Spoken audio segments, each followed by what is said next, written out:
Hey Internet, I'm Simon Squibb, your host at the Good Luck Club podcast. Our mission is to help anybody out there that's thinking of starting a business. Equally, if you've started a business and are struggling, maybe you need a little bit of inspiration and knowledge. And we hope by interviewing some of the world's most successful entrepreneurs and change makers that you'll get the knowledge you need to become the person you want and turn your business into that dream company. I personally have started 17 companies from scratch and have invested in over 65 startups. When I sat down and analysed how I did it, I discovered a secret.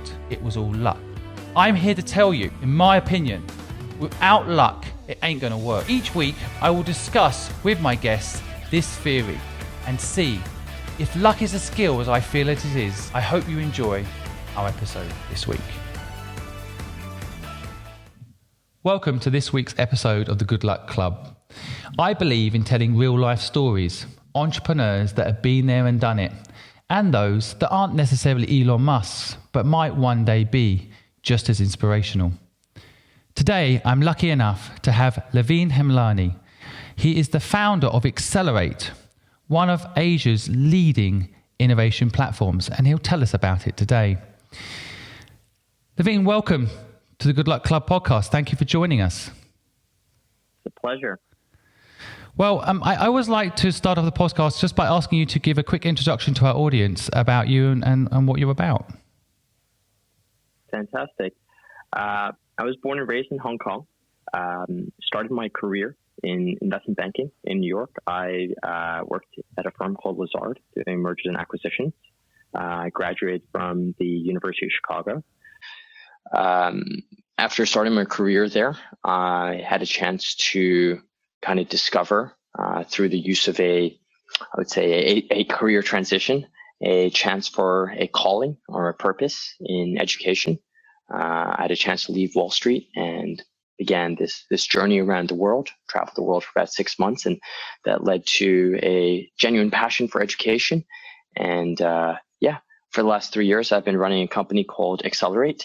We are a tech company that helps upskill and reskill economies at scale, workforces at scale. We've upskilled 5,000 people in government, in enterprises, and in society with advanced skills and mindsets in things like artificial intelligence, software engineering, robotics, design, anything that's future of work. We're super excited to help the world close that gap and kind of rethink and reinvent traditional technical education systems. Sounds very exciting. Well, I like to ask this question of all my guests, which is, what does success mean to you? It's a good question. I think success is something that means something very different to everyone. One has to be very introspective and ask themselves what matters. We're all going to face our own deathbed one day. And I think it's very important to spend quality time thinking what really matters to you, whether it's building a game-defining company, whether it's teaching a class of 20 students, whatever it is.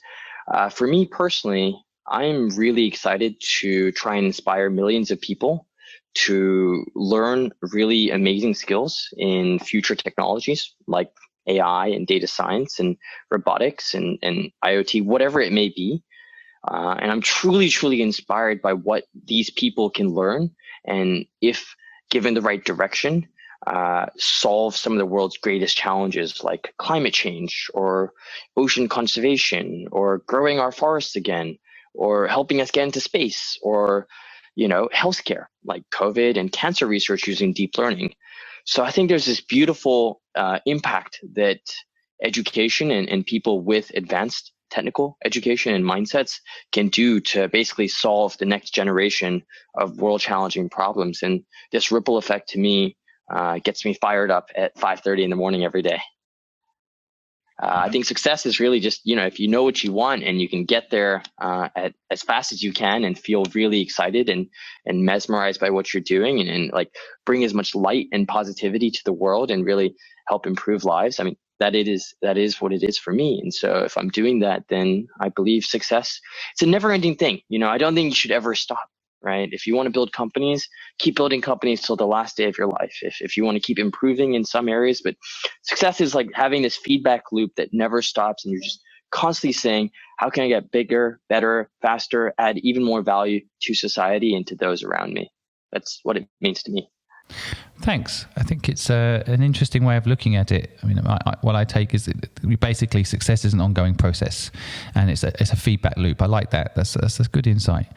I think we're all iteration engines. Yes, that's true. Yeah. I guess that goes back to the core of what you're doing as well. I mean, one of the reasons I wanted to interview you, I mean, you're not yet famous, but I think you will be. And sometimes with the podcast folks that I'm interviewing, some are already famous, but I really like this kind of up and coming star, and I see that in you. And I think that one of the things, I think if I look at people like Donald Trump who've been elected in the US, based on people in the Rust Belt that feel they've been left behind by globalization and so on, if there was a positive spin, it would be someone like you standing up saying, let's not hate the technology that's ahead of us. Let's reskill and embrace it, which I kind of feel like when I see what you're doing, that's how I feel. I feel like you could help people in the Rust Belt of America, learn to enjoy work again, learn to re-engage with technology in a way.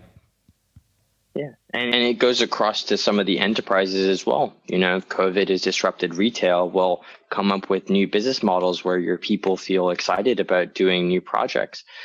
Financial services is going to be disrupted. Well, find ways for your people to use technology to add more value to their customers, as opposed to joining on some silly chatbot. Even the governments, that we serve and we try and empower, we inspire them with skills to try and serve their communities better. Education to me is the greatest opportunity for anyone's human empowerment. It's such a lasting thing, which is why I feel so attached to it. I think for the listeners out there, you're in my view, you found purpose quite young. How did you do that? Because I think for a lot of people, finding that energy that you're talking about, most people they want a job, so they've got an income, or they're happy with just basically covering their bills and surviving. Where did this purpose-driven ambition come from?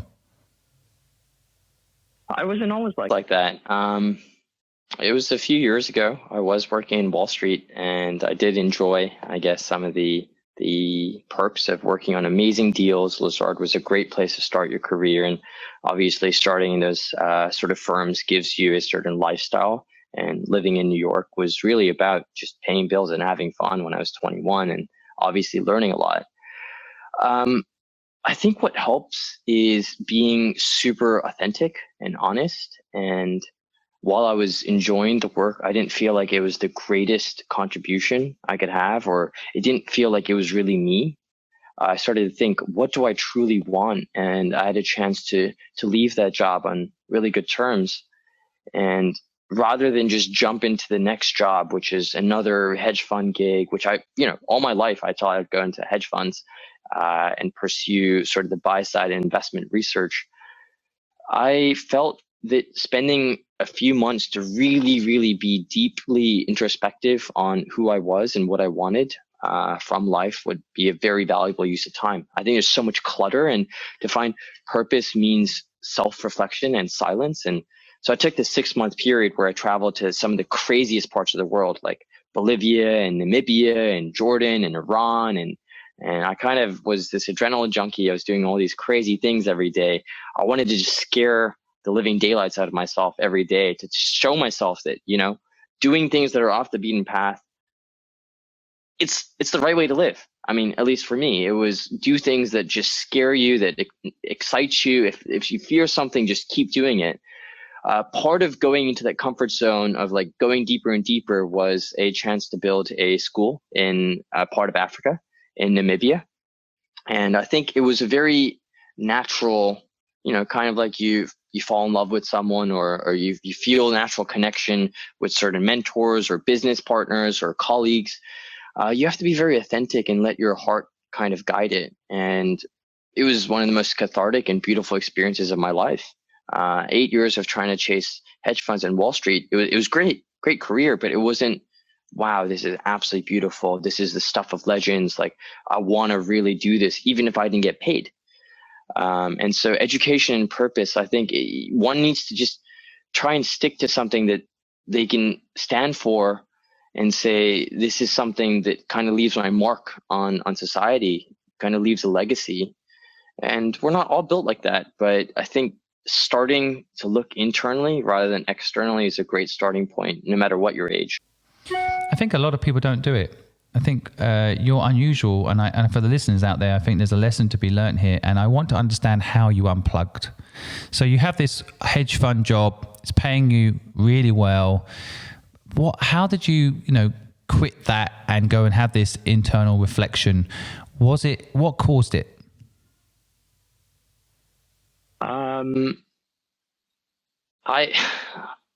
It was just, I really want to go to Peru right now. I'm burnt out by working in Wall Street, and before I have my next gig, I have a couple of weeks. So let me just go do something really crazy, because I might never get the chance again at 22 to do that. So it was like taking a risk. It's kind of like when you're about to jump off a cliff and you want to go jump into the water. You're thinking, should I do it? Should I not? Should I do it? Should I not? Just jump, just jump and trust that the world will figure itself out, and listen to that sort of higher calling. Again, people have different ways, like a collective intelligence. Just listen to that thing that connects us all and says, you know what, give it a shot. And then that one thing in Peru was just for fun, turned into this 6-month, I just want to experience the magic and the beauty of life in every shape, way, or form it does present itself in terms of adventures around the world. I just want to do it for myself, which then led to meeting amazing people and working with governments in Africa and municipalities and like finding my calling and purpose. So I think too often people are scared, but what if, but what if, but what if? And I don't want to tell people advice. I think everyone should think for themselves. I certainly found it was helpful to kind of just, the Greeks used to say, burn the boats, right? You cannot have a safety net. So I declined all the offers. I didn't have a safety net, which is why I went 2 feet into the water rather than, well, I could always come back to this. And like throwing yourself in a place where it feels risky and out of tune, but driven by, I need to find who I am and what I really care for, seemed to work for me. So you spent this time in Namibia and you helped out there in a school. But then what happened? What was the next step? Yeah, it was, so I did this 6-month travel, and it was really mostly fun up until that part towards the end where it was something of service, giving back. We were building the school where thousands of kids could get free education. And for me, it was really this lightning bolt. It's honestly beautiful. I mean, these people have a chance for the first time. These kids have a chance for the first time to have education, and then change their lives. The trajectory of their lives isn't farmers. It might be doctors and engineers. And what does that mean, not just for them growing up? What does that mean for their kids and their grandkids? What does that mean for that part of the African sub-Saharan continent? What does that mean for the community, right? What does that mean for the wealth of that entire thing? Well, so when you look back at it on a macro level, when I looked at all these countries I went to, the ones that had really amazing educational systems, that kind of made their countries, right? The ones that had broken systems where access was limited, was not democratized, well, they had this poverty cycle that was never ending. After doing that trip, I knew for sure I wanted to do something in education. I was also pretty excited about AI. I had been working on this AI startup on the side. And yeah, the two kind of merged together because I came back to Hong Kong, which is home for me after many years away. And while I was looking for a job, everyone was saying, well, it's so hard to do tech here. It's so hard to find amazing talent here. People would raise money, millions of dollars, but then they got to spend it the next day. But if it takes you 6 to 12 months to hire data scientists, product managers, software engineers, how do you expect to be an innovative city of the future, right? Where is the human capital that makes the city move forward? And I felt really hurt because this is home for me. I grew up here. I was born here. So I just thought, well, I'm 22, I'm 23. On the side, maybe I could build this thing that helps people learn to code. I would love to do it as well. I can't afford to do it. Other companies offering that. So low income education, help solve the talent gap in Hong Kong, help companies and not even company, like just help companies get talent and get people skills and get them thinking about learning skills of the future. That was the starting point, and it was very, very humble beginnings. I had like one little desk, had literally a few $1,000s, and yeah, it was very, very tough days. I mean, I was very young. I had no idea what I was doing. But yeah, that morphed into, over the last few years, into an organization that's scaling over Asia right now. And your journey from that inception point. So this was your first business, right? So Xccelerate is your first business. Is that right? Correct. And so the process, you started 3 years ago. Talk us through the learnings and the journey in the early days. Wow, it has been a journey, man. Early days, like many startup founders, is super lonely, super 18 hours a day, 7 days a week, figuring it out, making mistakes, getting pretty much everything wrong when it comes to culture, talent, people I worked with. And I think you have to then find that you're drawn to something much greater than, say, the possibility of an exit. Shouldn't be about the money. Really, like people who start businesses for money, I want to be free, I want to live in the Bahamas, I want to have income. Well, you might build a little thing, but if you want to truly be legendary in your industry and build amazing work that gets kind of society and human consciousness moving forward to solve some of the greatest challenges. If you want to do something meaningful, you have to have that sort of greater purpose, because in times when your company is imploding or you're going through some spots of difficulties, financial, culture, whatever it is, and you're going to have tons of obstacles in the first few years.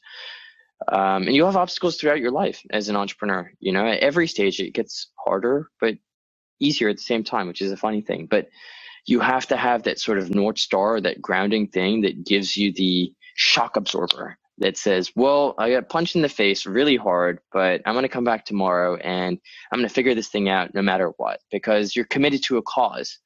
And I find that people who are committed to those things are just, one, amazing people to work with as partners in business and life. But two, that they end up building much more successful businesses financially as well as a side effect, right? You got to solve a real problem that no matter what, if you have to go, and I went unpaid for like 2.5 years. And I didn't mind it. I loved it. It wasn't the best, but it was okay because I felt like I was really doing something that was of higher purpose, of higher value to society. And so in the early days of the business, I mean, you mentioned there like culture and partner, getting these things wrong. For the listeners out there that might be starting a business, what insights or advice based on that experience can you give? What bits of knowledge did you pick up? Yeah, way too many mistakes. We've all been there. I think first things first, I built a company and I was like 23, and there was more people than I had the maturity to lead and manage at the time. I certainly could have handled things better, more professionally. So I think it's so easy to get excited about, oh my God, my friend's raising 10 million and he's hiring like crazy. Well, stick in your own damn lane, ask yourself, am I moving too fast? Am I ready for this? I think moving away from just, I want to raise the next round, to, am I building a high quality business that serves society, that serves people, serves your customers? I think number one is, if you can establish that for yourself, then by default, you will move away from attracting people who might just be looking for a job, right? To the extent that you can, the first 30, 50 people that work in your organization should be hand-picked, hand-selected based on your quirky, unique culture, right? And you got to define that. You got to define what's important to you, and you don't just define it and put it in some rusty book and leave it there. You got to define it every day or every week. And when you're interviewing people, be really selective, right? If you're going to interview someone as a engineer will interview 20, 30, right? Yeah, it's time consuming, but it's better than making the wrong partner or wrong hire, right? Find people who long term, just like a marriage, right? You feel like it could be a beautiful relationship, and it gets better and better with time. You both support each other. For co-founders, that's for sure.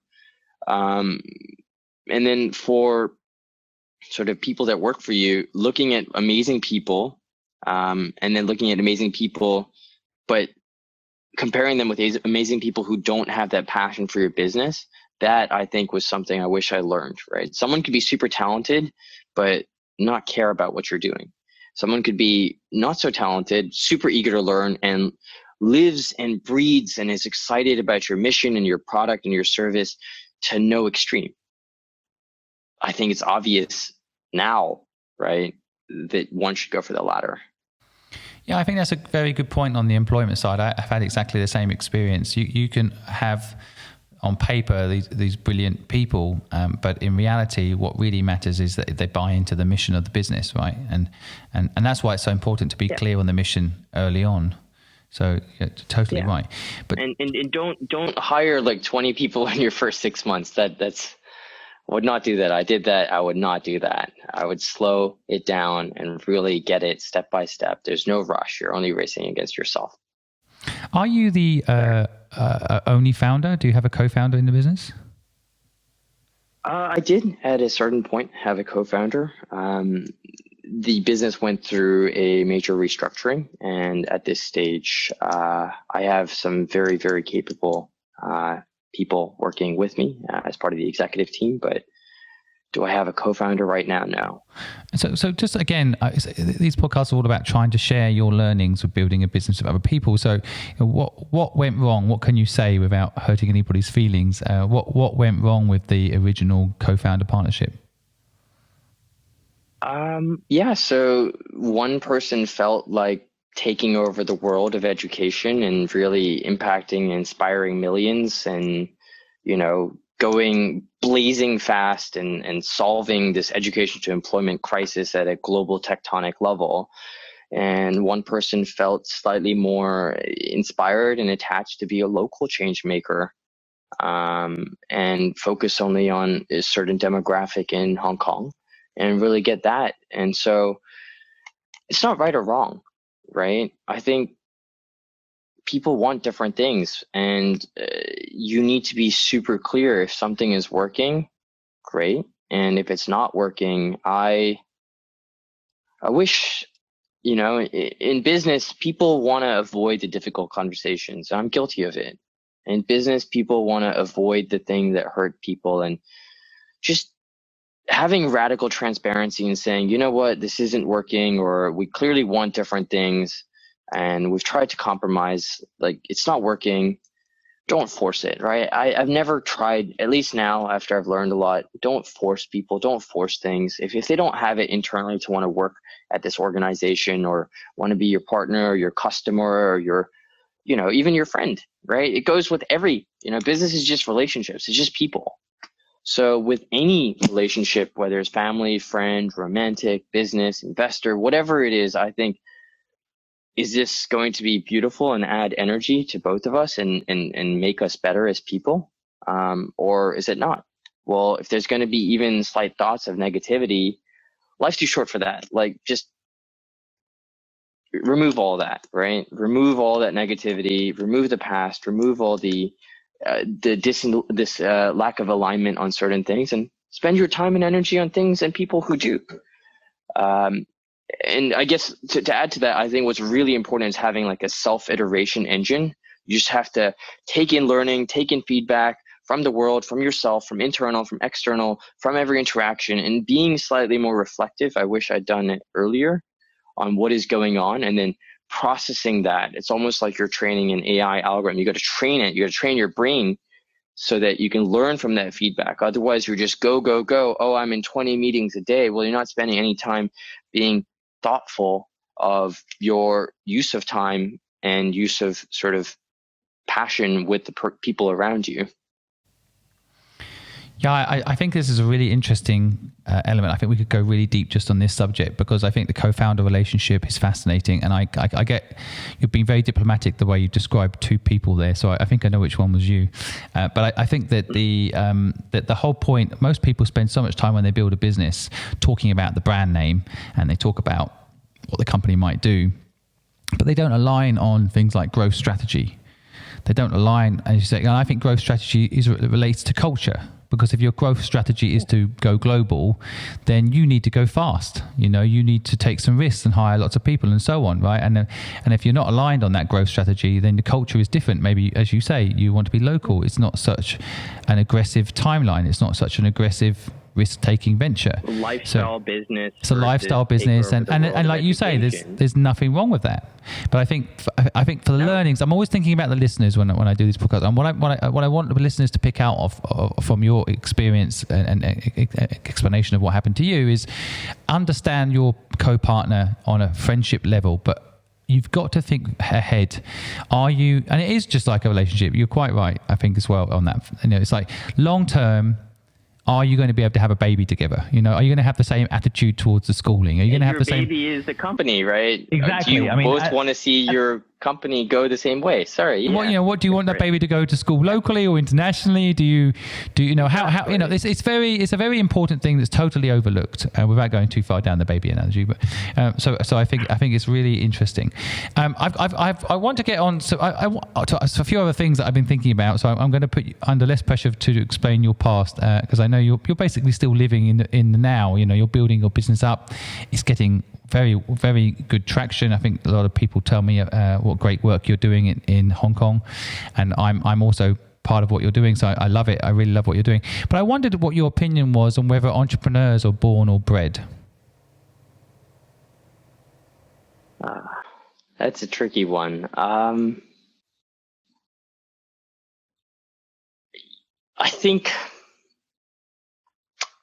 don't think there's an answer for that. I think you could be an entrepreneur in a larger organization. You could be a entrepreneur quitting your job.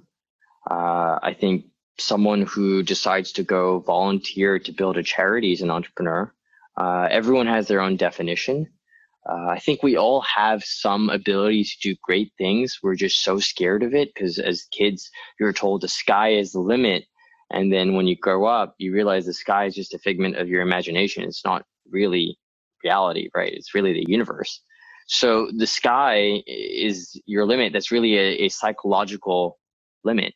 Now, are you the sort of entrepreneur that wants to build a cafe or a restaurant? I think many people could do that, right? Or build small, medium-sized companies, because that's almost like having a job and maybe there was some risk involved. Are you someone who at every turn is going to risk everything and really push the boundaries beyond what you feel is even possible, right?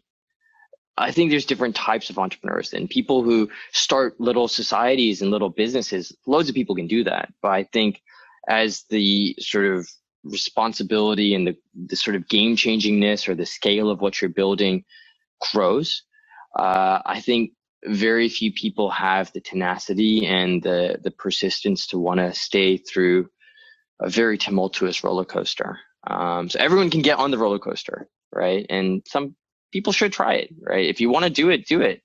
If you don't want to do it, don't do it, right? But if you are going to go on it and you're going to go for the full ride, just be ready to fasten your seatbelts and hold on to those buckles and enjoy it because it is wild. But if you realize it's the right roller coaster for you, then even when things are not going well, it's only going to make you better. Like life shouldn't be, oh, I'm happy every day in front of an Instagram channel in some nice beach, right? That's not, at least for me, that exciting. So the long story short, I think they are part born, they're part bred, but those that are truly game changing need to have a combination of both. Can you give an example of when good luck or bad luck has played a role in your life? Yeah, I think it was good luck that I had my visa expire in New York. So I was actually supposed to to go to Lazard London, all right, to go take a hedge fund job in London. And it was good luck that it was going to take a few weeks. So I decided to take some time off and go to Peru. And that was probably the best of luck, because then I just kept going and then went to Africa and discovered my calling and purpose. So one of the best things that happened was losing my job, which was a really good job, kind of having the rug pulled right underneath you. Otherwise, sometimes people don't feel the desire to want to take those risks. Again, I was given offers at multiple funds and offers. I think what really helped also as part of that good luck was being super open-minded. Well, here's an opportunity to be part of this school project. I'm in South Africa. Why don't I just fly up to Namibia? Everything in hindsight, you look back, has a way of connecting itself. But I think you have to be super, super open. You have to let the world kind of feed you things. And good luck comes from taking all of those things that come your way and processing it in a way that makes sense for you and your passion, your purpose, and churning it out into these beautiful, beautiful days, legendary days of living your life. Do you think in business you've had a big break? Even if I was 100 times bigger, right? Even if the company was public listed, I would still feel like, yeah, we've got a long journey to go. We're just starting. I don't ever want myself or our organization, our team, our partners, our shareholders, our investors, our customers to ever feel like we're going to stop. The second you stop, you're complacent, you're dead. So, and it's not fun. It's not fun to be complacent. So I don't think there's big breaks. Definitely certain government contracts led the way to we got accredited last week. So that certainly has led to certain opportunities. But at the same time, there's not one big break, right? You have to keep driving forward every single day. And it's those little things that compound up that yield this beautiful image. It's like you're an artist almost. And it's not like one day you have this beautiful masterpiece. You got to work on it for many months, many years. And you might keep scribbling it out and drawing parts of it again. But you always knew, hopefully you knew what you were trying to draw. And even when it's done, it's not really done. It's just, you decide to stop working on it. And then maybe you build other companies, right? And the Xccelerate group, there's multiple there's enterprise, there's government, there's staffing, there's multiple things that we do. So it always feels like, there's this live stream platform we're building. So almost feels like every day is day one in that tiny little desk that I started 3 years ago at. And I want that even 20 years from now, even if we're in the New York Stock Exchange, I want it to feel like, yeah, we're just getting started. Well, we're running out of time. I love your journey. I think we're going to have you back on when you do list your company. Maybe we could have you back on to tell us about how you're just getting started still. But I know exactly what you mean, and I appreciate your time. I guess I like to end the podcast really with asking this fun question. Now, I actually see you as quite young, maybe because I'm old, but I see you as quite young. But if you went back to your even younger self and gave a bit of advice, what would it be? I wish I could tell myself, I do tell myself this a lot every day. It's this idea of this Steve Jobs question, if you were to die today, how would you spend your last hours? Or if you had a month, how would you really spend your time? What's truly important? Because cut out the noise and really focus on what matters. In the grand scheme of things, we are a speck of a speck, right? On the time horizon, we're a speck. On the universe horizon, on space and time continuums, we're a speck. So if I could go back, I would say you've got something like 35,000 days left to live, or whatever thousands days you have. Life is short. If I could just tell myself every day when I woke up, life is short, live every second legendary, right? I like to say, make every second legendary. This is your life. Make it legendary. Make it count, right? So the exact phrasing I do like to say to myself when I wake up at 5:30 in the morning is, "This is your life. Make every second legendary." I like it. It's an interesting one. And I have a conflict myself, and I'm sure a lot of the listeners do too, with that thesis, which I think is a good thesis. But for example, even myself, like if you said to me, I'm going to die at the end of today, I want to spend time with my son, with my wife, we just be together, right? I wouldn't necessarily be taking time out to record a podcast and download fantastic real life stories like yours for people to learn from. Although I think that would be good legacy, that wouldn't necessarily be how I spent my last day, right? Yet I find it very purposeful what I'm doing. So it's a very difficult balance, isn't it? Getting those two things aligned. And for a lot of people that are listening out there, I think it's good advice. Steve Jobs has some brilliant one-liners, and I completely get what you're saying, but it is really hard to apply it, because I used to have it when I was younger. I don't know, when I was your age, savings. It's like, I might die tomorrow, so I might as well spend this money on a good holiday. I might die tomorrow, so why don't I buy myself a nice car? And instead of like waiting for that gratification and having all that later in life, and realizing those possessions aren't important. So it's a tricky one to get right, isn't it? That like, I might die tomorrow, so why don't I just... Yeah.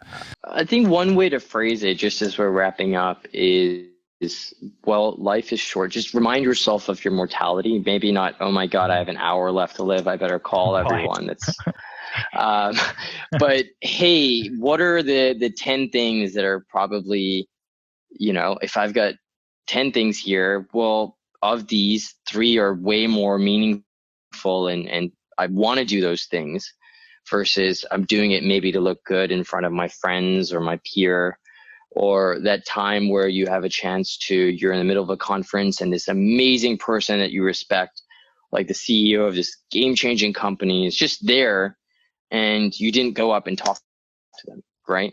You were scared for whatever reason. There was something in your stomach, or an attractive girl. I mean, however you want to place it, but those moments where you're like, whatever, just do it, make it legendary, make it make it count, right? And you should define legendary in whatever way you want, but don't spend your time doing 10.5 hours a day on binge watching TV. I mean, again, it's controversial. I don't want to tell people what they want to do, but define what your life should be, what it could be as legendary, and just remove all the things that help you get from where you are to a legendary life, and just feel proud that it's never going to get there. Like, feel proud of the process, actually, of being legendary. Well, I see you as potentially the next Steve Jobs, so maybe you're evolving his statement there a little bit, and I appreciate that. That's a bit far-fetched, but definitely love the... You've got to think big. Right. Anyway, you've got to think, so why not think big? That's another one. You got to think as audacious as you can. Yeah. You really should. So you're right. You'll probably be... everyone knows that. You'll be a kinder Steve Jobs, I think. But look, I'm going to wrap up what I've taken from the conversation with us today. I think having the hard conversations early is very important in co-founder relationships, in relationships in general. But I think that's a good insight there today. I like the time out and find your purpose insight. I think that Lavine shared with us today about how he was lucky enough, I guess, to lose the job he had, and was strong enough to say no to the new office that he had, to find his true calling and purpose, enter into a school, see what it was like to educate, realize that was his calling, and to help people upskill. I think that's a really important thing to take time out. Everyone can get on the roller coaster, which I think is an interesting analogy. I guess there's lots of different types of roller coasters out there. So, you could all get on a roller coaster. I firmly believe no one's born an entrepreneur, no one's born a doctor, no one's born a lawyer. It's all about your application. But I love the idea of, everyone can get on a roller coaster, and then you've got to kind of buckle in and go for it. Make every minute count. Absolutely true. I think you said 35,000 days. So I need to go figure out how long I've got left. But I like it. It's a good insight, and I appreciate your time. Thank you so much for coming on the podcast and sharing your present story with us. And we'll be following you, both me and the listeners, and we'll put the links to all your businesses in the comments below. We'll be following you carefully, and we'll become part of your fan base, and look forward to seeing you upskill the world and bring some balance back to how things are out of balance right now as far as that's concerned. So thank you so much for your time. Senator Simon, thank you again. I truly admire what you're doing, and truly respect the mission of Good Luck Club. So keep at it now. Oh, thank you. Likewise. Thank you so much. Thank you for listening to the Good Luck Club podcast. We know you have thousands of podcasts you could be listening to, and you've chosen us. We, of course, feel lucky. If you want to hear more, please go to thegoodluckpod.com or go to any of our social media pages and share with us your views, your insights, and any way that we can improve what we're doing to make it a better experience for you. We wish you the best of luck.